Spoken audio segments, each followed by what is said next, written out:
Hello and welcome to my non-spoiler review of Star Wars The Last Jedi. If you haven't watched one of my reviews before, then I guess be warned, as I'm as honest as they come with my opinions on movies, though always in a respectful manner. But no, that's not why I'm called Mr. H Reviews. I always review movies looking at them in the perspective of what the film is intended to be, who it's aimed at, and go from there. Which, when watching Star Wars The Last Jedi, was actually pretty difficult. Star Wars has always been a property that resonated with children. Of course it did. That's why Lucas made the mega money with the toys as well. However, there were always elements that adults could enjoy. So, as much as Star Wars The Last Jedi is a children's film, it is also one for a more mature audience. Unfortunately, it doesn't really succeed in that regard, which is a major shame. I'm not a Star Wars fan or a Disney hater. I enjoyed elements from The Force Awakens and Rogue One. My main enjoyment comes from good movies, and I'll always forewarn you if I have an invested fandom in the property I'm reviewing. I always start reviews with the simple question you all come here for. Should you see the movie? Should you pay to go to the cinema and trudge out into the cold to watch this film on the big screen? And this is where I actually have to say no, it's not really worth it at all in fact. If you have a family and need to kill time with the kids on a rainy weekend, sure. But make sure you're tired because you're likely to want to go to sleep. Now let me clarify that statement, this is a great kids movie. But the children who this is aimed at and would enjoy it, do not watch my channel. So to those that do, like I say, I actually can't recommend this film. However, children the world over will absolutely love this movie. This is the most humorous Star Wars film I've ever seen. Unfortunately, all of the humour, or at least 95% of it, is aimed at children, which makes the movie suffer somewhat. If there was only a bit of focus on the adult audience, this could have come across really, really well. The film itself has a major pacing issue. The first and second acts are nothing. I found myself checking my watch an hour in and I couldn't believe it was only an hour that had passed. The third act is the payoff to the film, but it isn't substantial enough to warrant sitting through 2 hours of odd side plots, painful character development, and love blossoming from nowhere. Not to mention the wasted potential of actors. Star Wars has been fantastic at getting some major names more recently, and it hasn't utilised them at all.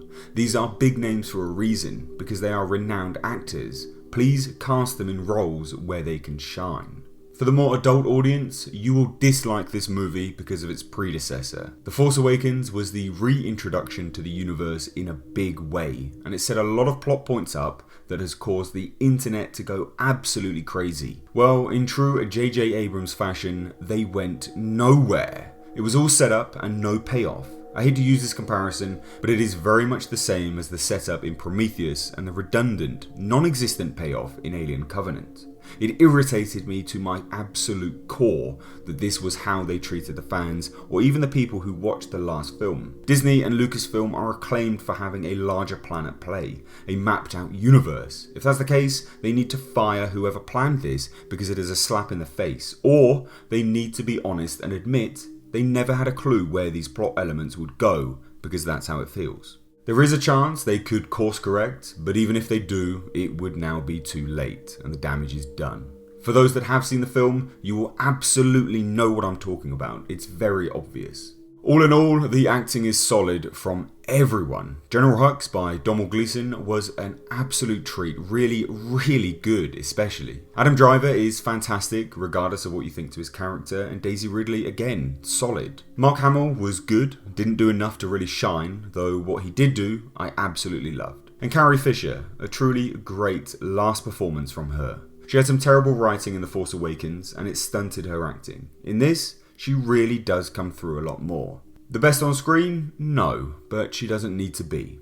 Everyone else, again, serviceable and good. There isn't anything majorly bad in the acting. However, this is a bad film objectively from a Star Wars perspective. It misses the whole wider audience aim and puts it firmly in the kids movie territory, which is why it's a failure. Pacing is bad, the third act is the payoff, but it isn't good enough to warrant sitting through the first 2 hours, and ultimately, when you connect this film to the last one, you are going to be majorly annoyed because from a storytelling, wider narrative point, it absolutely does not pay off. If you've seen this film, I would love to hear what you thought about it. It's proving to be very divisive, that's for sure. Rotten Tomatoes have already given it a fresh, unbelievably. But hey, film is subjective, and this was just my experience. As always, I would absolutely love to hear your thoughts on this, so please do let me know down below in the comment section. And if you did enjoy this, then consider leaving a like and subscribing to the channel for more movie reviews in the future. If you think this video is worth it and you want to support me and the channel and what I do here, then head on over to my Patreon page, the link is in the description box. I've been Mr. H, and until next time,